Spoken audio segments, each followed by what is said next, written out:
2001 SKODA OCTAVIA 4x4.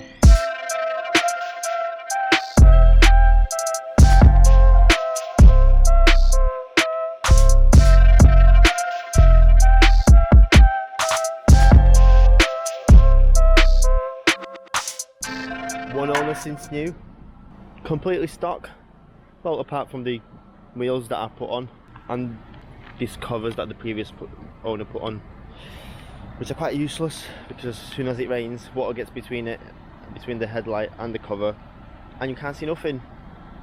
So where do I start? If you're new to my channel, hello first of all, but this is in my eyes quite a cool car. Not many of them got made. Very rarely see blue ones. You see loads of estate ones, but I think the estates were quite ugly. So quick history why this car came to be and how. So Skoda wanted to go to rallying in the early 2000s. The FIA regulations told them, well, if you want to rally a 4x4 Octavia, you have to sell 4x4 Octavias. So they quickly butchered this up with Volkswagen. It's basically Audi TT drivetrain. The bottom of the barrel, 150 horsepower, 5-speed, KO3, not even KO3S, turbo. And so they managed it. It was very base spec. Well, this one was quite highly spec, to be honest. It had the radio phone put in, a sat nav at one point, but that's got removed. But yeah, it's strange how Skoda did not market this as the VRS, but their front wheel drive 180 horsepower is a VRS.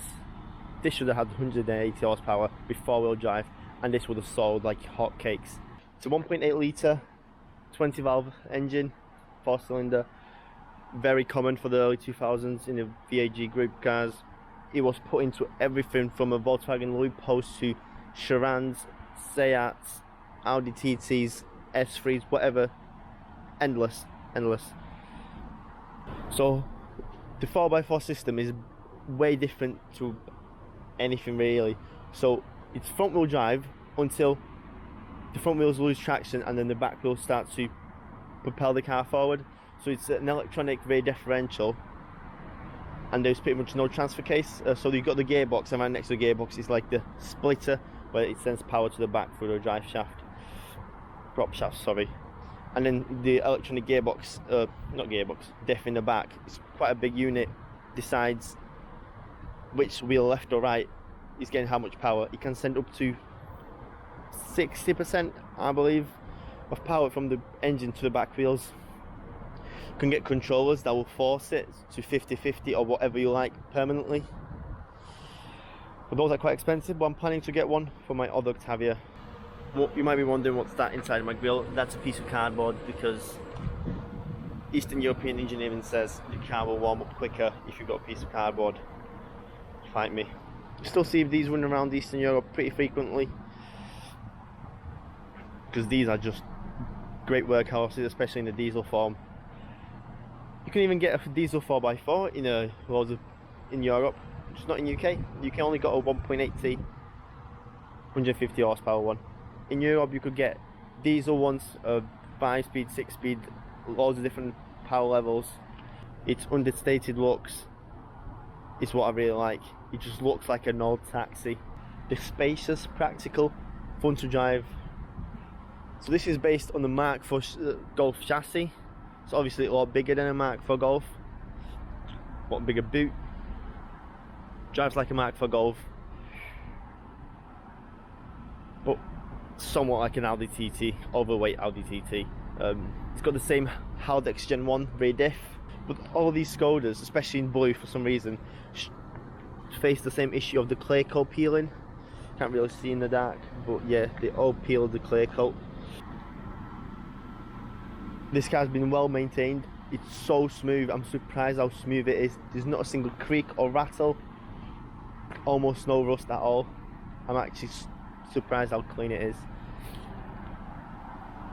I only bought it because my other Octavia is getting loads of work done to it and I needed a daily driver. So what's better than another Octavia 4x4? Only bit of damage that there is on this sill, where I'm pretty sure someone, I don't know, hit it with a forklift. There's like a dent you can't really see in the dark, just there. Only visual difference between a normal Skoda and a 4x4 is this little bootlit spoiler. I'll get the light out. If you've never seen a Skoda Octavia, you would know that the boot is absolutely massive. Like, it's ginormous. That's all my crap, which again you can ignore. Yeah, the 4x4 badge and a little bootlit spoiler. That's the only difference, visual wise, from a regular Skoda.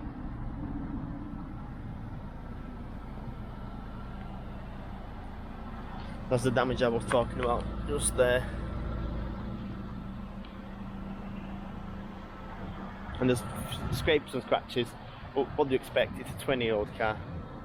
I absolutely love it. So this car actually came with a sat nav, but I think that broke, and so they put a regular Skoda radio in, which is now broken as well. So that's one of two things that's broken: the radio and that window. And sunroof likes to get stuck, so that's why I don't touch it. So we gloss over that. It's quite spacious, loads of room. If you're looking for something that does pretty good fuel economy, walk away. This is absolutely horrendous.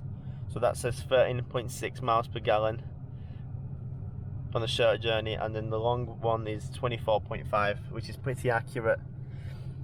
You have to run it on premium or it sputters. Did a full service, and yeah,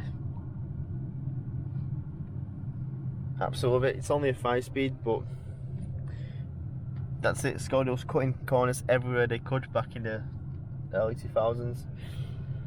There was an option for leather door cards. Well, this one obviously doesn't have it, but they did have a radio which was taken out.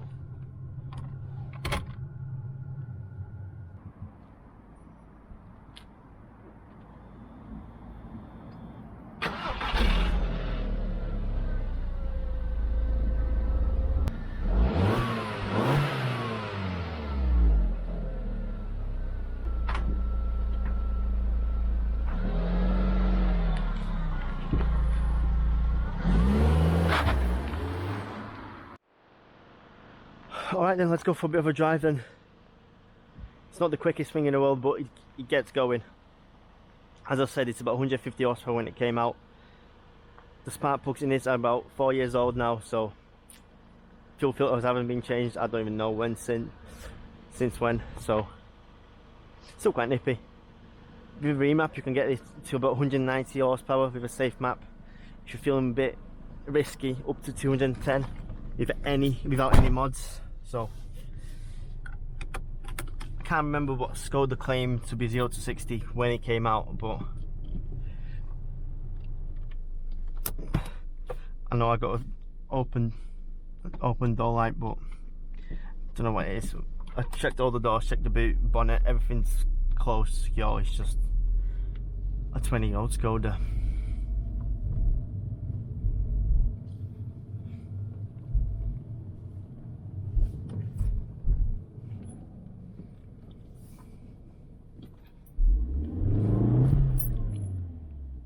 Yeah, it's a KO3, so after 4,000 RPM there's not much going on, so I'm going to be switching gears about 3.5 to 4,000 RPM.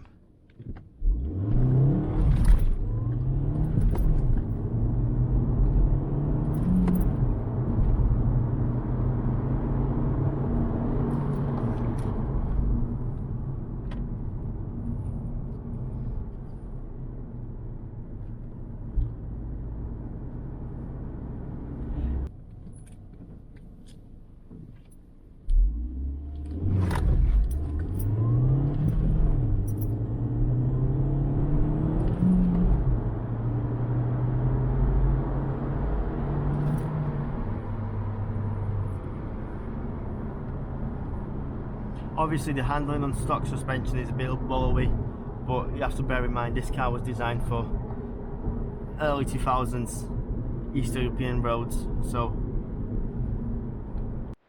So I'm going to go top up the car at the same petrol station that I topped it up before I left. I did 112.9 miles. The car's claiming it's done 37.1 miles per gallon. So we shall see. I'll even go to the same pump and see what it says. Yeah, like this car's weirdly spec'd. It was spec'd with a phone in it, but no cruise control. Someone spent extra money to get a phone in it, but no cruise control.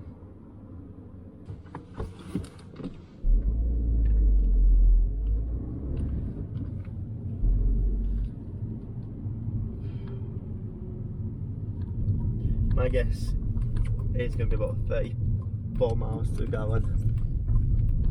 That is done.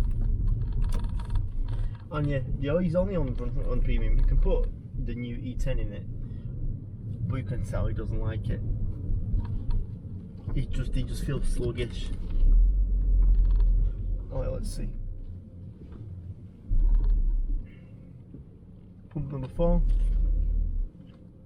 Premium. I'll be back in a second. Covered 113 miles and we've used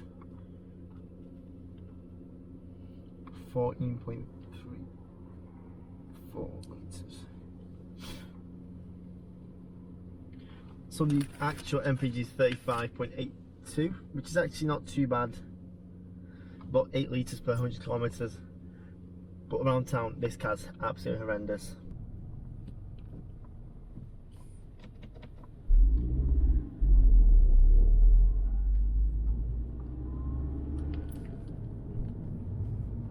Why is it always Renault that has got no lights on? It always is a Renault.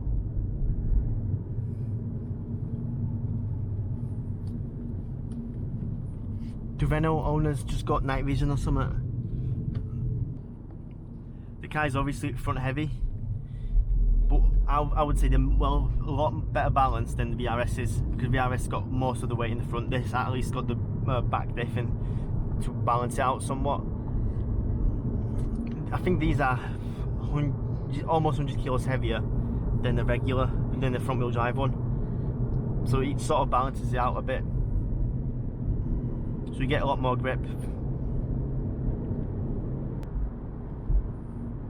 So if you have any questions about the car, put them in comments below. I'll try and get back to you as soon as I can.